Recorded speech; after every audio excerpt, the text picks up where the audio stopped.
ഇന്ന് നമ്മുടെ ഋതുവിട്ടൻ്റെ ചോറൂണാണ്. ആക്ച്വലി ചോറൂണ് ഞങ്ങൾ നാട്ടിൽ നടത്താനായിരുന്നു പ്ലാൻ ചെയ്തിരുന്നത്. പക്ഷേ ഏട്ടൻ ഓഫീസിൽ നിന്ന് മാറി നിൽക്കാൻ പറ്റാത്ത അവസ്ഥയായതുകൊണ്ട് നമ്മൾ ബാംഗ്ലൂർ തന്നെ വീടിനടുത്തുള്ള ഒരു അയ്യപ്പൻ്റെ അമ്പലത്തിൽ ചോറൂണ് നടത്താൻ തീരുമാനിച്ചു. ചോറൂണ് ചടങ്ങിൽ പങ്കെടുക്കാൻ വേണ്ടി എൻ്റെ അച്ഛനും അമ്മയും ഏട്ടൻ്റെ അച്ഛനും അമ്മയും നാട്ടിൽ നിന്ന് വന്നിട്ടുണ്ടായിരുന്നു. നല്ല സമയം നോക്കിയപ്പോൾ നമുക്ക് ഓഗസ്റ്റ് 18 കിട്ടിയത്. ടൈമിങ് 10:19 10:49 ഇടയ്ക്കായിരുന്നു.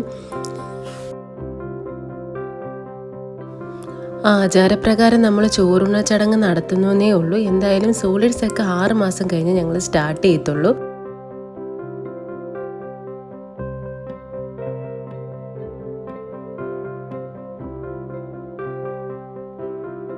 ഭഗവാന്റെ നൈവേദ്യമാണ് നമ്മൾ കുഞ്ഞിന് ആദ്യമായിട്ട് കൊടുക്കുന്നത്. അതിൽ വെള്ളച്ചോറ്, പുളി, ഉപ്പ്, മുളക് ഇത് ഇത്രയാണ് ആദ്യം കൊടുക്കുന്നത്.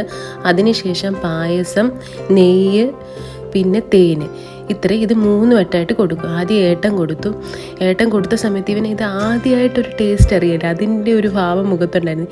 ഇതെന്താണ് സാധനം എന്നുള്ള രീതിയിലാണ് ഏട്ടൻ്റെ കയ്യിലോട്ട് നോക്കിക്കൊണ്ടിരുന്നത് അവന്.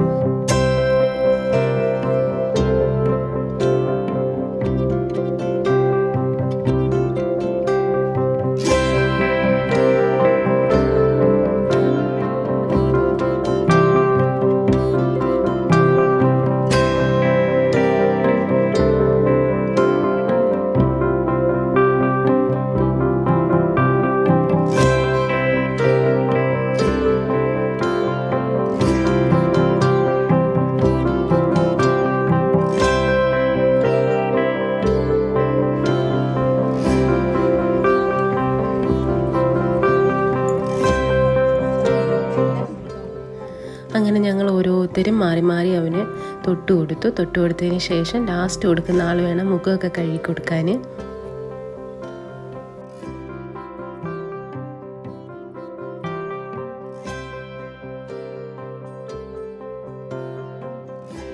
അതിനുശേഷം ഞങ്ങൾ അമ്പല ദർശനമൊക്കെ നടത്തി. ഡെലിവറിക്ക് ശേഷമുള്ള എൻ്റെ ആദ്യ ദർശനവും അവൻ്റെ ആദ്യ ദർശനവും ആയിരുന്നു. സാധാരണയായി ഇവൻ കുളിച്ചിട്ട് നല്ല ഉറക്കം പാസ്സാക്കുന്ന ടൈമായിരുന്നു ഇത്. 10 മണി കഴിഞ്ഞാലുള്ള ടൈം. എന്തായാലും ആ സമയത്ത് ആൾ എല്ലാത്തിനും കോപ്പറേറ്റീവായിട്ട് ഇരുന്നു. ഭയങ്കര ചിരിയും കളിയൊക്കെ ആയിരുന്നു. പുറത്തിറങ്ങി കഴിഞ്ഞപ്പോഴത്തേന് കൈ പറ്റിയ മധുരമൊക്കെ നക്കിക്കൊണ്ടിരിക്കുകയായിരുന്നു. മാറ്റിയപ്പോഴത്തേനും അവൻ്റെ മുഖത്ത് ചിരി കാണണം. അത് കഴിഞ്ഞ് പോസൊക്കെ ഇട്ട് ഇങ്ങനെ ഇരിക്കുകയാണ്.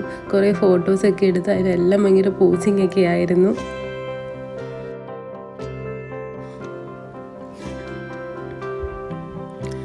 ഞങ്ങളുടെ ചോറൂണ ചടങ്ങ് കഴിഞ്ഞപ്പോഴത്തേന് ക്ഷേത്രവും അടച്ചു.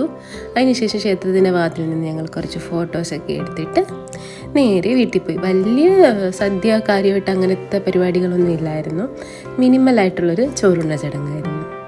അപ്പോൾ നെക്സ്റ്റ് ഒരു വ്ളോഗുമായിട്ട് വരുന്നുണ്ട്. ബൈ.